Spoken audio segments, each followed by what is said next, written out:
નમસ્કાર વિદ્યાર્થી મિત્રો, સ્વાગત છે તમારું આપની યુટ્યુબ ચેનલ ટીમ રાઠોડ 01માં. વિદ્યાર્થી મિત્રો, આજે આપણે સિનિયર સાયન્ટિફિક આસિસ્ટન્ટની પરીક્ષાની તૈયારી કરતા તમામ ઉમેદવારો માટે બહુ જ મહત્ત્વનો વિડીયો લઈને આવ્યા છે. જો તમારું લક્ષ્ય સિનિયર સાયન્ટિફિક આસિસ્ટન્ટની પરીક્ષા પાસ કરવાનું છે તો આ વિડીયો પૂરો જોજો, કારણ કે આપણે એક્ઝામમાં પૂછાતા મોસ્ટ આઈએમપી એમસીક્યુ કવર કરવાના છીએ, જે 20 એમસીક્યુ છે. તો વિદ્યાર્થી મિત્રો, ટોપિકનું નામ છે ભારતનું બંધારણ, આંતરરાષ્ટ્રીય સંમેલનો અને પર્યાવરણના કાયદા. તો શરૂ કરીએ વિદ્યાર્થી મિત્રો, ટાઈમ વેસ્ટ કર્યા વગર. હવે પહેલો પ્રશ્ન છે કે સ્વચ્છ અને આરોગ્યપ્રદ પર્યાવરણનો અધિકાર કયા અનુચ્છેદ હેઠળ આવે છે? સ્વચ્છ અને આરોગ્યપ્રદ પર્યાવરણનો અધિકાર કયા અનુચ્છેદ હેઠળ આવે છે? ઓપ્શન એ 14, બી 19, સી 21 અને ડી 48A. તો વિદ્યાર્થી મિત્રો, સાચો જવાબ તમારો સી 21 આવશે. બરાબર. બીજો પ્રશ્ન છે કે પર્યાવરણનું રક્ષણ કરવાનું નાગરિકનું મૂળભૂત કર્તવ્ય કયા અનુચ્છેદમાં છે? એટલે કે પર્યાવરણનું સંરક્ષણ કરવાનું એ મૂળભૂત કર્તવ્ય છે, એવું કયા અનુચ્છેદમાં કહેવામાં આવ્યું છે? Option A 48A, B 51A જી, ઓપ્શન સી 21 અને ડી 32. તો વિદ્યાર્થી મિત્રો, સાચો જવાબ તમારો અહીંયા ઓપ્શન બી 51A જી આવશે. બરાબર. આગળનો પ્રશ્ન જોઈએ, ત્રીજો પ્રશ્ન કે રાજ્યને પર્યાવરણ અને વન્યજીવનું રક્ષણ કરવા દિશા આપતો અનુચ્છેદ કયો છે? રાજ્યને પર્યાવરણ અને વન્યજીવનનું રક્ષણ કરવા દિશા આપતો અનુચ્છેદ કયો છે? ઓપ્શન એ 19, બી 21, સી 48A અને ડી 51A. તો વિદ્યાર્થી મિત્રો, પ્રશ્ન ત્રીજામાં સાચો જવાબ 48A જવાબ થશે. બરાબર. ઓપ્શન સી તમારો સાચો જવાબ થશે.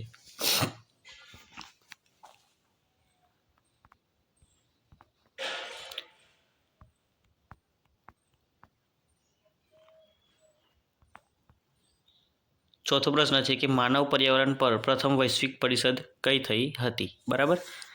ચોથો પ્રશ્ન છે કે માનવના પર્યાવરણ પર પ્રથમ વૈશ્વિક પરિષદ કઈ થઈ હતી? એ રિયો, બી સ્ટોકહોમ, સી પેરિસ અને ડી ક્યોટો પ્રોટોકોલ. તો વિદ્યાર્થી મિત્રો, માનવ પર્યાવરણ પર પ્રથમ પરિષદ એ સ્ટોકહોમ થઈ હતી. સ્ટોકહોમ સંમેલન ભરાયું હતું. તો ઓપ્શન બી તમારો સાચો જવાબ થશે. પાંચમો પ્રશ્ન છે કે સ્ટોકહોમ પરિષદ કયા વર્ષે યોજાઈ હતી? સ્ટોકહોમ પરિષદ એ કયા વર્ષમાં યોજાઈ હતી? એ 1968, બી 1972, સી 1987 અને ડી 1992. તો વિદ્યાર્થી મિત્રો, સ્ટોકહોમ પરિષદ એ 1972માં યોજાઈ હતી. એટલે સાચો જવાબ તમારો ઓપ્શન બી થશે. છઠ્ઠો પ્રશ્ન છે કે અર્થ સમિટ, રિયો અર્થ સમિટ ક્યારે યોજાઈ હતી? રિયો અર્થ સમિટ એ કયા વર્ષમાં યોજાઈ હતી? ઓપ્શન એ 1972, બી 1987, સી 1992 અને ડી 2015. તો વિદ્યાર્થી મિત્રો, રિયો અર્થ સમિટ એ 1992માં યોજાઈ હતી. એટલે સાચો જવાબ તમારો ઓપ્શન સી થશે. સાતમો પ્રશ્ન છે કે ક્યોટો પ્રોટોકોલનો મુખ્ય હેતુ શું છે? એ ઓઝોન સ્તરનું રક્ષણ કરવું, બી ગ્રીનહાઉસ ગેસ ઘટાડવું, સી વેટલેન્ડનું સંરક્ષણ કરવું અને ડી જૈવ વૈવિધ્ય. તો વિદ્યાર્થી મિત્રો, ક્યોટો પ્રોટોકોલનો મુખ્ય હેતુ ગ્રીનહાઉસ ગેસમાં ઘટાડો કરવાનો છે. એટલે ઓપ્શન બી તમારો સાચો જવાબ થશે.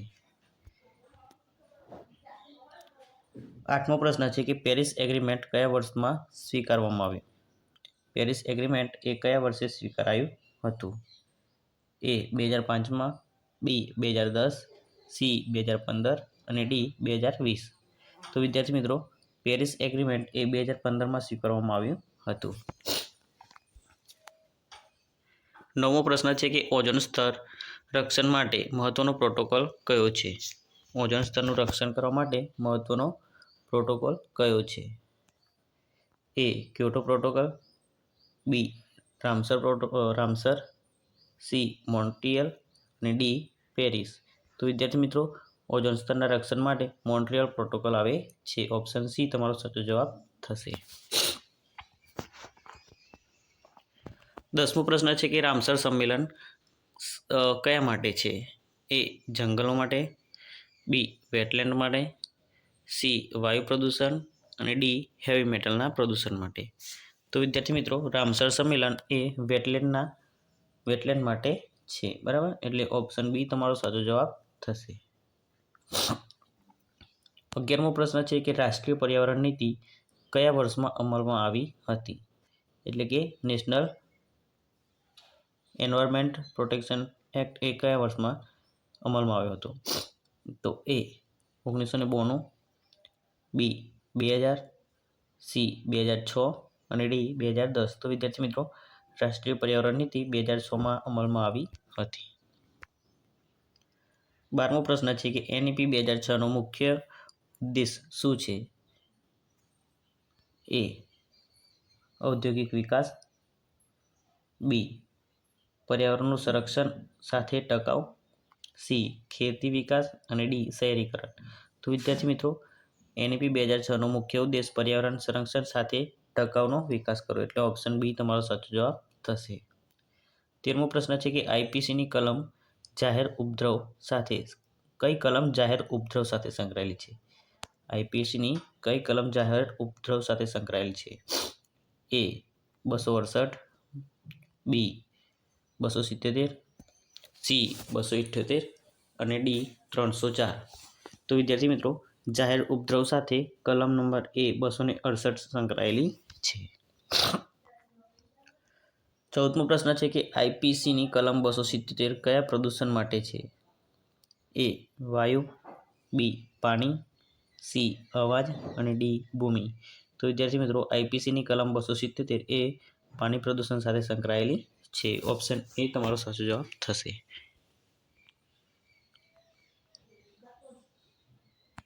15મો પ્રશ્ન છે કે કલમ 278 કયા પ્રદૂષણ સાથે સંકળાયેલી છે? એ પાણી સાથે, બી અવાજ સાથે, સી વાયુ સાથે અને ડી કચરા સાથે. તો વિદ્યાર્થી મિત્રો, આઈપીસીની કલમ 278 એ વાયુ પ્રદૂષણ સાથે સંબંધિત છે, એટલે ઓપ્શન સી તમારો સાચો જવાબ થશે. 16મો પ્રશ્ન છે કે સીઆરપીસીની કલમ 133નો ઉપયોગ શા માટે થાય છે? એ દંડ માટે, બી જાહેર ઉપદ્રવ દૂર કરવા માટે, સી લાયસન્સ આપવા માટે અને ડી તપાસ કરવા માટે. તો વિદ્યાર્થી મિત્રો, સીઆરપીસીની કલમ 133નો ઉપયોગ જાહેર ઉપદ્રવને દૂર કરવા માટે થાય છે. ઓપ્શન બી તમારો સાચો જવાબ થશે. 17મો પ્રશ્ન છે કે water prevention and control of pollution act કયા વર્ષે લાગુ પડ્યો હતો? એ 1972માં, સી 1974માં, સી 1981માં અને ડી 1986માં. તો વિદ્યાર્થી મિત્રો, water prevention and control of pollution act એ 1974માં લાગુ પડ્યો હતો, એટલે ઓપ્શન બી તમારો સાચો જવાબ થશે. 18મો પ્રશ્ન છે કે air prevention and control of pollution act એ કયા વર્ષમાં લાગુ પડ્યો હતો? તો વિદ્યાર્થી મિત્રો, એ 1974માં, બી 1981માં, સી 1986માં અને ડી 1992માં. તો વિદ્યાર્થી મિત્રો, એર એક્ટ એ 1992માં લાગુ પડ્યો હતો. ઓપ્શન ડી તમારો સાચો જવાબ થશે.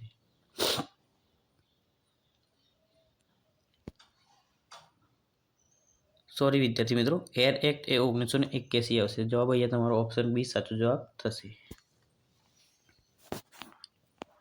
19મો પ્રશ્ન છે કે એન્વાયરમેન્ટ પ્રોટેક્શન એક્ટ 1986ને શું કહેવામાં આવે છે? તો એન્વાયરમેન્ટ પ્રોટેક્શન એક્ટ 1986ને અમ્બ્રેલા એક્ટ કહેવામાં આવે છે. ઓપ્શન બી તમારો સાચો જવાબ થશે, અમ્બ્રેલા એક્ટ. 20મો પ્રશ્ન છે કે હઝાર્ડિયસ વેસ્ટ મેનેજમેન્ટ રૂલ કયા અધિનિયમ હેઠળ બનાવવામાં આવ્યા હતા?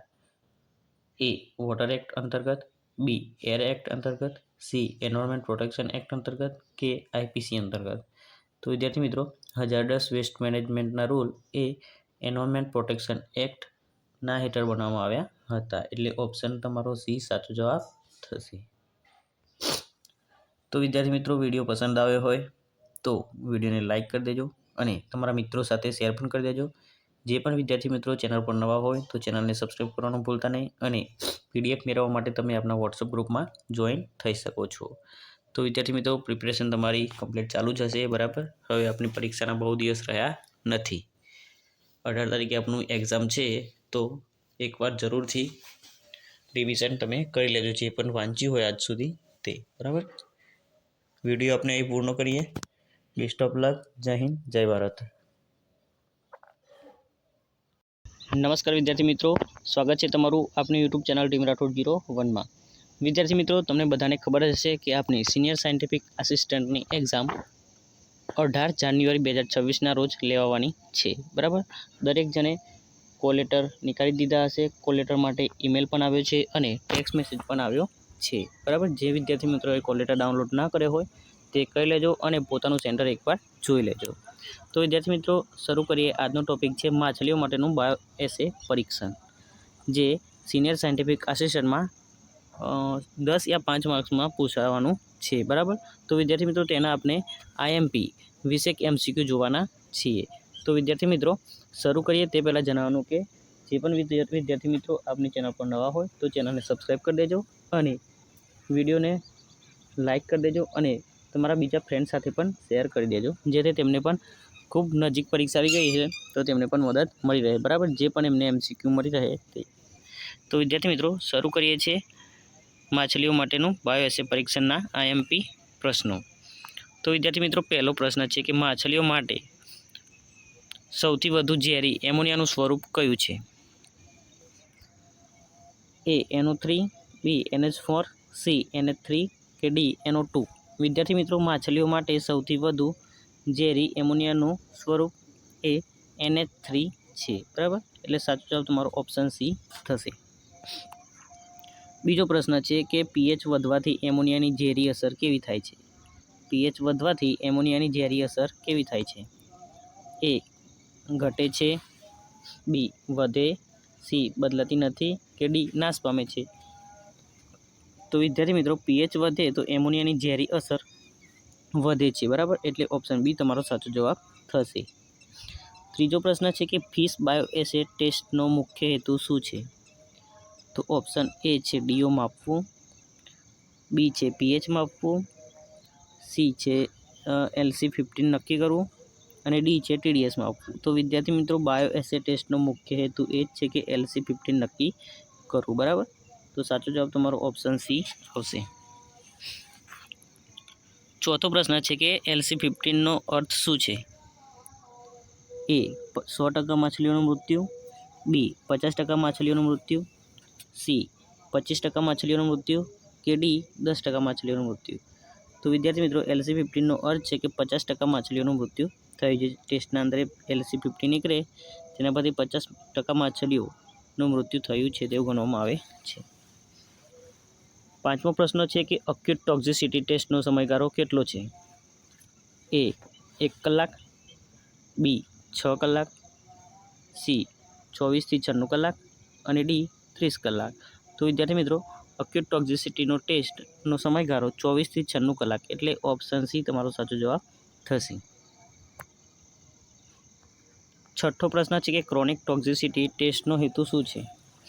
ક્રોનિક ટોક્સિસિટી ટેસ્ટનો હેતુ શું છે? એ તાત્કાલિક મૃત્યુ થવું, બી લાંબા સમયની અસર જાણવા, સી પાણી શુદ્ધ કરવું અને ડી pH બદલવું? તો વિદ્યાર્થી મિત્રો, પ્રશ્ન વાંચવા પરથી તમને જવાબની ખબર પડી જાય તેવો પ્રશ્ન છે કે ક્રોનિક ટોક્સિસિટી ટેસ્ટનો હેતુ શું છે? ક્રોનિક કીધું છે બરાબર, એટલે ધીમે ધીમે લાંબા સમયની અસર જાણવા. તો ઓપ્શન બી તમારો સાચો જવાબ થશે. સાતમો પ્રશ્ન છે કે LC15ની કિંમત ઓછી હોય તો તે શું દર્શાવે છે? રિઝલ્ટના અંતે તમે બાયો એસે ટેસ્ટ કર્યો અને રિઝલ્ટના અંતે તમને LC15ની કિંમત મળે છે બરાબર. તે ઓછી હોય તો તે શું દર્શાવે છે? કે ઝેર ઓછું છે, ઝેર વધારે છે કે ઝેર અસરહીન છે કે પાણી શુદ્ધ છે? તો વિદ્યાર્થી મિત્રો, LC15ની કિંમત ઓછી હોય તો ઝેર વધારે છે તેવું દર્શાવે છે. ઓપ્શન બી તમારો સાચો જવાબ થશે.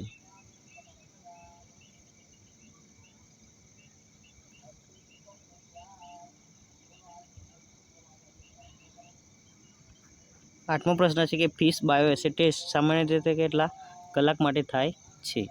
તો વિદ્યાર્થી મિત્રો, આ ફિશ બાયો એસે ટેસ્ટ છે તે સામાન્ય રીતે કેટલા કલાક માટે થાય છે બરાબર. તો વિદ્યાર્થી મિત્રો, એ 12 કલાક માટે, બી 24 કલાક માટે, સી 48 કલાક માટે કે ડી 96 કલાક માટે? તો વિદ્યાર્થી મિત્રો ફિશ બાયોએસી ટેસ્ટ એ 96 કલાક માટે થાય છે, એટલે કે ઓપ્શન ડી તમારો સાચો જવાબ થશે. 9મો પ્રશ્ન છે કે બાયોએસી ટેસ્ટમાં કંટ્રોલ ટેન્ક શા માટે રાખવામાં આવે છે? બાયોએસી ટેસ્ટમાં કંટ્રોલ ટેન્ક શા માટે રાખવામાં આવે છે? એ માછલી મારવા, બી તુલના માટે, સી ઝેર વધારવા કે ડી પીએચ બદલાવા માટે?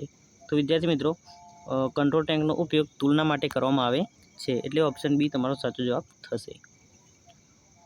10મો પ્રશ્ન છે કે બાયોએસી ટેસ્ટ માટે માછલીઓ કેવી હોવી જોઈએ? એ અલગ અલગ જાતની, બી બીમાર હોય તેવી, સી સમાન જાત અને સમાન કદની અને ડી ખૂબ મોટી? તો વિદ્યાર્થી મિત્રો બાયોએસી ટેસ્ટ માટે માછલીઓ સમાન જાત અને સમાન કદની હોવી જરૂરી છે, બરાબર? તો ઓપ્શન સી તમારો સાચો જવાબ થશે. 11મો પ્રશ્ન છે કે બાયોએસી ટેસ્ટ કઈ શાખા સાથે સંબંધિત છે? બાયોએસી ટેસ્ટ એ નીચેનામાંથી કઈ શાખા સાથે સંબંધિત છે? ઓપ્શન એ છે ફિઝિક્સ સાથે, બી એનાલિટિકલ કેમિસ્ટ્રી સાથે, સી ઇકોટોક્સિકોલોજી સાથે અને ડી બાયોટેકનોલોજી સાથે? તો વિદ્યાર્થી મિત્રો બાયોએસી ટેસ્ટ ઓપ્શન તમે ધ્યાનથી વાંચશો ને તો બી તમને પ્રશ્નનો જવાબ મળી રહેશે, બરાબર? ધ્યાનથી પણ એલિમિનેશન પ્રક્રિયા તમને આવડવી જોઈએ, બરાબર? એલિમિનેશન તમને કરતાં આવડશે તો આ પરીક્ષામાં તમારે 100% માર્ક્સ તમે મેળવી શકો છો, બરાબર? તો સાચો જવાબ તમારો ઓપ્શન સી આવશે, બરાબર? ઇકોટોક્સિકોલોજી. 12મો પ્રશ્ન છે કે કયું હેવી મેટલ માછલીમાં બાયો એક્યુમ્યુલેશન કરે છે? કયું હેવી મેટલ? ઓપ્શન એ લોખંડ, બી પારો, સી કેલ્શિયમ કે સોડિયમ? તો વિદ્યાર્થી મિત્રો હેવી મેટલ માછલીઓમાં પારો, તો સાચો જવાબ તમારો પારો આવશે વિદ્યાર્થી મિત્રો, બરાબર? જે માછલીઓમાં બાયો એક્યુમ્યુલેશન કરે છે. 13મો પ્રશ્ન છે કે નાઇટ્રાઇટ માછલીઓમાં કઈ સમસ્યા સર્જે છે? એ આંખની ક્ષતિ, બી મેથિમોગ્લોબિનેમિયા, સી સ્કેલ તૂટે અને ડી પૂંછડી ખાય? તો વિદ્યાર્થી મિત્રો નાઇટ્રાઇટ છે ને, નાઇટ્રાઇટ એ માછલીઓમાં મેથિમોગ્લોબિનેમિયા નામનું એ સમસ્યા છે, બરાબર? તે કરે છે નાઇટ્રેટ મેથિમોગ્લોબિયા થાય છે. 14મો પ્રશ્ન છે કે કોપર ટોક્ઝિસિટી મુખ્યત્વે કયા અંગને અસર કરે છે? કોપર ટોક્ઝિસિટી એ કયા અંગને અસર કરે છે? એ લીવરને, બી કિડનીને, સી ગિલ્સને કે ડી આંખને? તો વિદ્યાર્થી મિત્રો કોપર ટોક્ઝિસિટી એ ગિલ્સને નુકસાન કરે છે, માછલીઓના ગિલ્સને નુકસાન કરે છે. 15મો પ્રશ્ન છે કે તાપમાન વધવાથી ઝેરી પદાર્થોની અસર કેવી થાય છે? તો વિદ્યાર્થી મિત્રો તાપમાન વધવાથી ઝેરી પદાર્થોની અસર ઘટે છે કે ઝેરી પદાર્થોની અસર વધે છે કે સ્થિર થાય છે અથવા તો નાશ પામે છે? તો મિત્રો તાપમાન વધવાથી જે ઝેરી પદાર્થો છે તેમની અસર હંમેશા વધતી હોય છે, બરાબર? કેમ કે પીએચ બદલાય એટલે ઝેર વધે છે, ફેલાય છે વધારે. તો ઓપ્શન બી તમારો સાચો જવાબ થશે. 16મો પ્રશ્ન છે કે ડીઓ ઘટવાથી ઝેરની અસર કેમ વધે છે? ડીઓ ઘટે છે, બરાબર? દાખલા તરીકે એક નદી છે, બરાબર? તેમાં માછલીઓ પણ છે અને પ્રદૂષણના કારણે ડીઓ ઘટે છે, તો ઝેરની અસર કેમ વધે? કેમ કે શ્વસન અવરોધે તે માટે, પીએચ ઘટે તેટલા માટે, કે ઝેર ઉડી જાય તેટલા માટે, કે ડી તાપમાન ઘટે એટલા માટે? તો વિદ્યાર્થી મિત્રો પહેલાં જ ઓપ્શનો સેમ છે, પીએચ ઘટે પણ છે અને તાપમાન ઘટે જ છે, પણ આમાં જવાબ શું આવશે? ઓપ્શન એ શ્વસન અવરોધ, એટલે કે માછલીઓને જે તળાવ અથવા તો નદીમાં હોય, બરાબર? તેમાં તેમને શ્વસન લેવામાં તકલીફ થાય એટલે ઝેરની અસર વધે છે, એટલે ઓપ્શન એ તમારો સાચો જવાબ થશે. 17મો પ્રશ્ન છે કે બાયોએસી ટેસ્ટમાં ફીડિંગ શા માટે કરવામાં આવતી નથી? એ ખર્ચ વધે એટલા માટે, બી પાણી પ્રદૂષિત ન થાય, સી માછલી મરે કે ડી ડીઓ વધે? તો વિદ્યાર્થી મિત્રો બાયોએસી ટેસ્ટમાં ફીડિંગ શા માટે કરવામાં નથી આવતી? તો પાણી પ્રદૂષિત ન થાય તેટલા માટે કરવામાં આવતી નથી. 18મો પ્રશ્ન છે કે સ્ટેટિક બાયોએસી ટેસ્ટ એટલે શું? સ્ટેટિક બાયોએસી ટેસ્ટ એટલે શું? એ સતત પાણી બદલાય, બી પાણી ન બદલાય, સી ઝેર ન ઉમેરાય અને ડી માછલી ન રખાય? તો વિદ્યાર્થી મિત્રો સ્ટેટિક બાયોએસી ટેસ્ટ એટલે પાણી ન બદલાય, ઓપ્શન બી તમારો સાચો જવાબ થશે. 19મો પ્રશ્ન છે કે ફ્લો થ્રોટ બાયોએસેડ ટેસ્ટનો ફાયદો શું છે? ફ્લો થ્રોટ બાયોએસેડ ટેસ્ટનો ફાયદો શું છે? એ ઓછું ડીઓ, બી સ્થિર અને ઝેરી, સી ઓછો ખર્ચ અને ડી ઓછી ચોકસાઈ. તો વિદ્યાર્થી મિત્રો, ફ્લો થ્રોટ બાયોએસેડ ટેસ્ટનો ફાયદો ઓછો ખર્ચ તો નહીં જાય, બરાબર, ને ઓછી સ્થિર ઝેરી. તો વિદ્યાર્થી મિત્રો, ઓછું ડીઓ, તો બી એક વાર આમાં કન્ફ્યુઝ કરી લેજો, બરાબર. 20મો પ્રશ્ન છે કે ફિશ બાયોએસેડ ટેસ્ટ મુખ્યત્વે શા માટે વપરાય છે? એ પીવાનું પાણી ચકાસવા માટે, બી ઇફ્લુઅન્ટનો સ્ટાન્ડર્ડ નક્કી કરવા માટે, સી વરસાદ માપવા માટે અને ડી પીએચ સુધારવા માટે. તો વિદ્યાર્થી મિત્રો, ફિશ બાયોએસેડ ટેસ્ટનું મુખ્યત્વે ઇફ્લુઅન્ટનો સ્ટાન્ડર્ડ નક્કી કરવા માટે થાય છે, એટલે ઓપ્શન બી તમારો સાચો જવાબ થશે. વિદ્યાર્થી મિત્રો, અહીંયા આપણે ફિશ બાયોએસેડ ટેસ્ટના મહત્ત્વના 20 IMP-MCQ જોઈ ગયા છે, બરાબર. જો વિડીયો પસંદ આવ્યો હોય તો વિડીયોને લાઇક કરી દેજો અને ચેનલ પર નવા હોય તો ચેનલને સબસ્ક્રાઈબ કરવાનું ભૂલતા નહીં. અને વિદ્યાર્થી મિત્રો, આપણી ચેનલ પર જે સિનિયર સાયન્ટિફિક આસિસ્ટન્ટના જે પ્લેલિસ્ટ બનાવેલું છે તે જે પણ વિદ્યાર્થીઓ ના જોઈ હોય અથવા તો એકવાર રિવિઝન કરવા માટે તમે જોઈ શકો છો. અને આપણા દરેક વિડીયોની PDF તમને વોટ્સઅપ ગ્રુપમાં મળી રહેશે.